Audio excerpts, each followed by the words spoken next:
And welcome back to GCSAA TV Live here from the San Antonio Convention Center, the host of this year's 2018 Golf Industry Show. This is presented in sponsorship part with LebanonTurf. My name is Chris Gray and I'll be your host for this segment where I'm joined on stage by Carlos Arraya, certified golf course superintendent of Bellerive Country Club in St. Louis, Missouri, who will be hosting the 100th PGA Championship this year later in August. Carlos, thanks for taking some time today out of the trade show floor to come and talk to us up here on stage. Oh, thank you. It's an honor. Well, first of all, congratulations on being the host site for this year's PGA. It's a very special one. It's actually the 100th PGA Championship, and it's, just about 6 months away. Yes.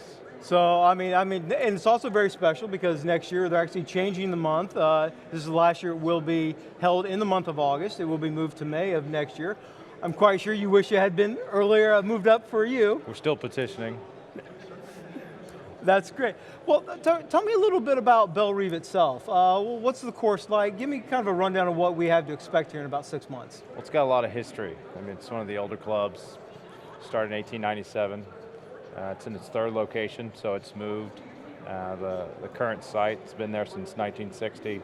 It's been hosting majors now for several years, and they're very honored, and we're very honored to be hosting the 100th.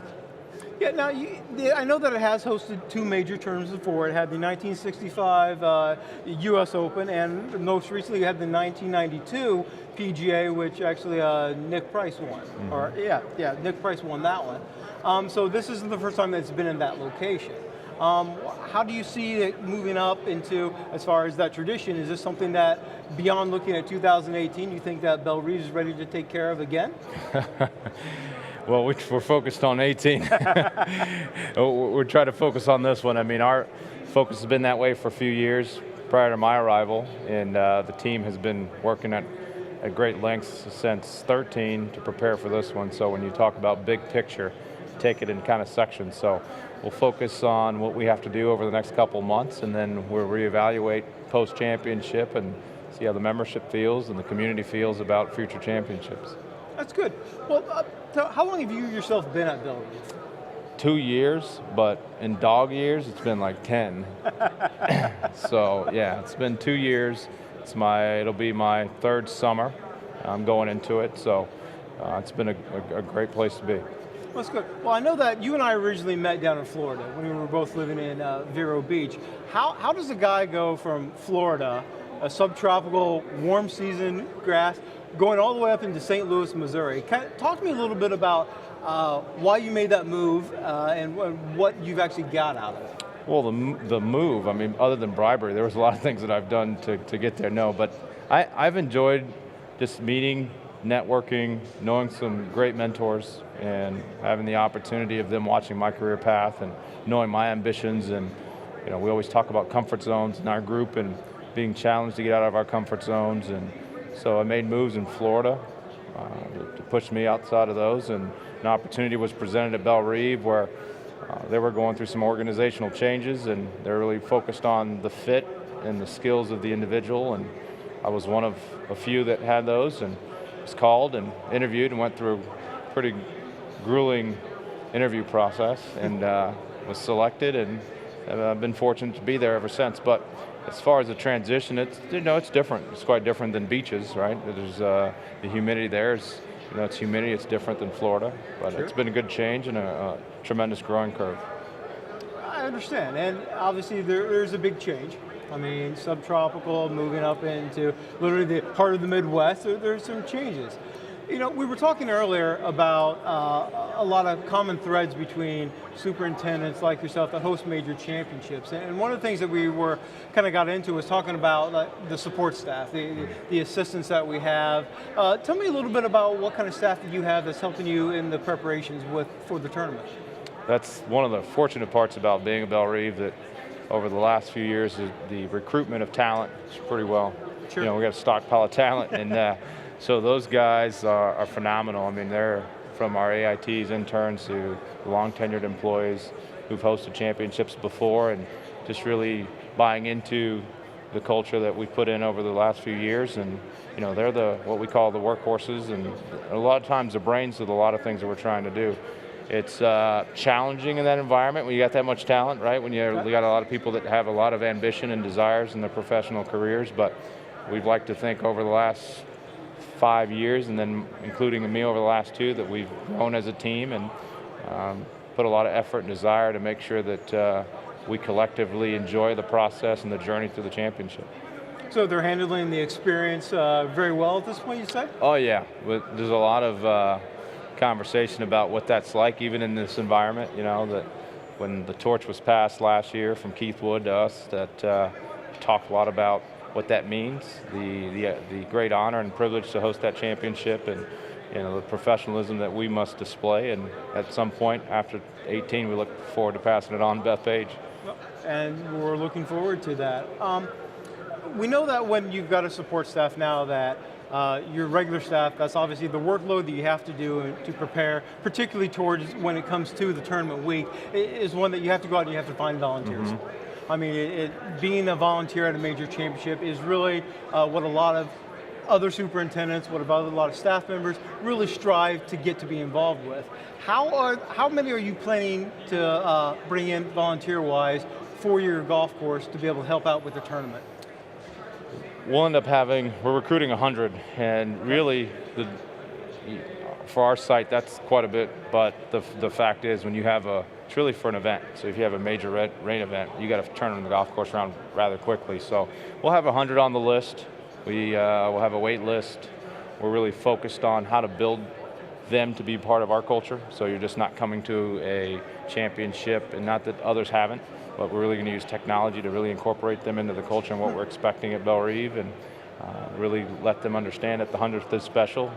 That group of people that are from 4 different regions will get to come in and represent Bellerive to the world.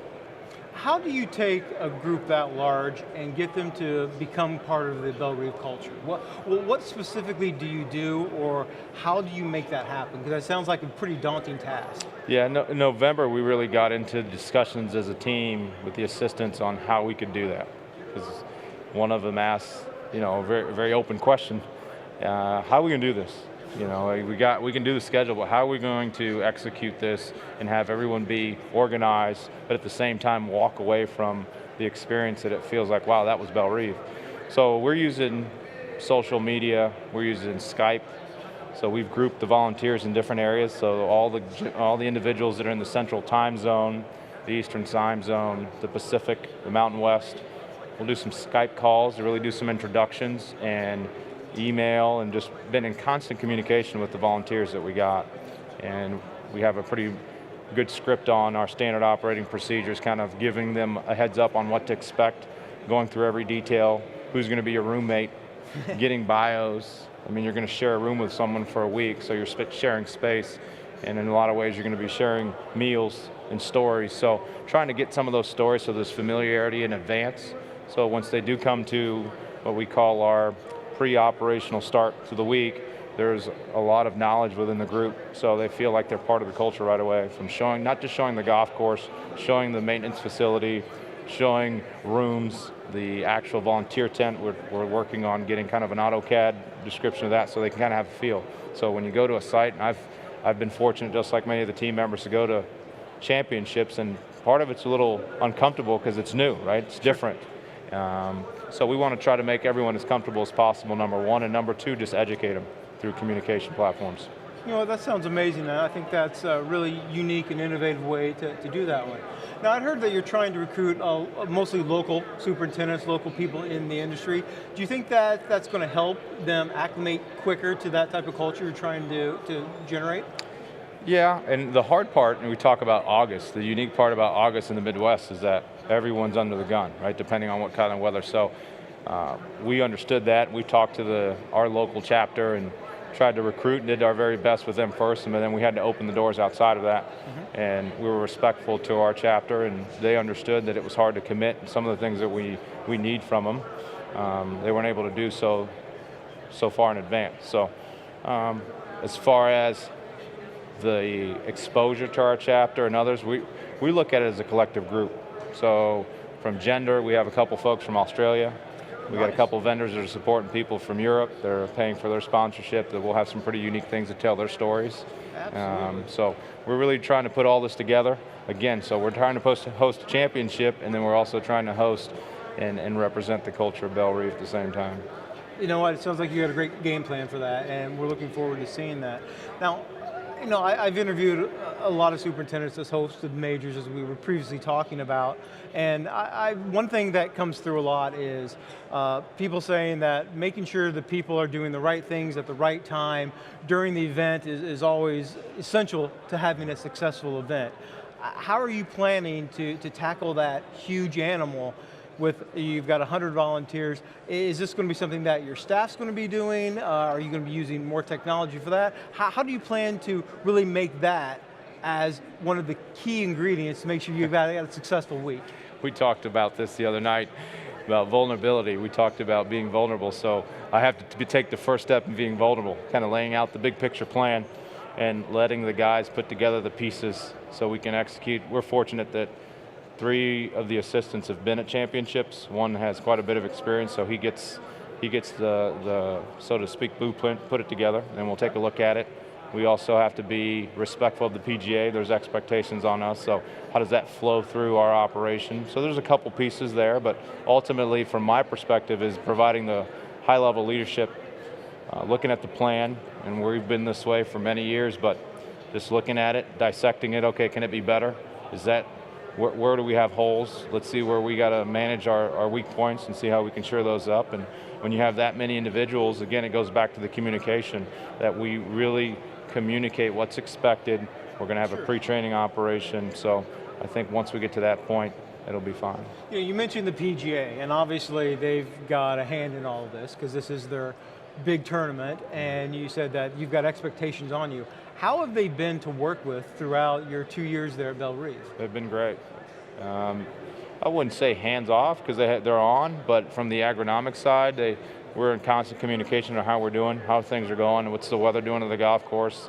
We have weekly updates, bi-weekly executive committee meetings for the championship because we're somewhat in winter, obviously, right? There's not a whole lot to talk about other than the infrastructure build out, but they've been great and they've really allowed us to manage the facility and kind of let us not put ourselves in a position that we're at a weak state.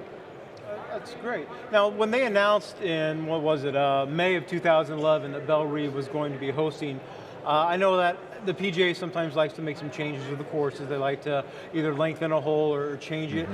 Was there anything done like that they requested with Bellerive to help for this upcoming tournament in 6 months? Since I wasn't there, there was there's been changes, right? In 13, at the time, John Cunningham was running the operations. There were changes by the architect and the club just to improve conditions, the playability of the course. It would give it a unique look. So we changed some grass lines, improved the bunkers, added sub-air systems. So there have been some things that were in the plans, and not so focused on PGA, some of it PGA, but also just to improve the facility. Sure. So it was kind of in tandem. So to say that particular change was for the championship, or it wasn't for the championship's not fair, but I think it's kind of I'm sure the club back in 11 and 13 were thinking big picture at the time. I understand. So in your 2 years in preparing for the tournament, you take everything into account. What have you found to be the most challenging aspect in preparing for what you're going to be doing 6 months from now? What's been the most challenging? How much time we got? We got all kinds of time. I think a lot of it for me has been, there's some agronomic challenges, but I think just really getting the team to understand that this is a big thing, that it's more so than their individual desire to do great. Whatever happens with weather, whatever the impact is to the golf course or what we expect to happen, be prepared to manage through the challenges. But something that I was told 4 or 5 times yesterday, and we were talking about passing the baton, Keith Wood kept saying, enjoy it. And if there's one thing I'd tell you, the golf course is #1, but you need to enjoy it. Because if there's one thing I'd tell you I wish I'd done is enjoy it. And that hit home because you're so what we call on. We're focusing on this, and you don't even take a moment to smile, even if I was up here, right? We were getting yelled at and heckled from the fans down there to say, hey, smile. But you're so dialed in, you're always on. So it's just taking a step back and saying, wow, this is this part of the journey, and really appreciating it. So the challenge is being able to balance all that out and meeting all the expectations. So in that same vein as trying to enjoy the moment for what you've worked so hard to get to, what are you looking forward to the most during that entire week? That week, 80 degrees during the day, nice breeze. I would say just seeing Bellerive showcase itself. I know that there's been a lot of work into this. There's a lot of sacrifices from the members and staff, the community, the city of St. Louis, the state of Missouri. There's a lot of disruption. Just to see it all kind of come together and see all the hard work that is presented on TV, but there's a lot of things behind the scenes that you don't see, and there's a lot of people that are really trying hard to see them feel really good about their efforts and watching the whole team put it together. I understand. We're running out of time, but Carlos, I wanted to say thank you for taking some time out of your busy show schedule. I know you've got some presentations you're doing some talks, and I appreciate you taking some time out to really help share us, and we're looking forward, and good luck over the next 6 months preparing for the PGA Championship. And so with that, I'm afraid we've run out of time for this segment of GCSAA TV, presented in partnership with LebanonTurf. We certainly hope that you continue to enjoy the live coverage here from the trade show floor in San Antonio of the 2018 Golf Industry Show. We'll look forward to you next time. Thanks for tuning in.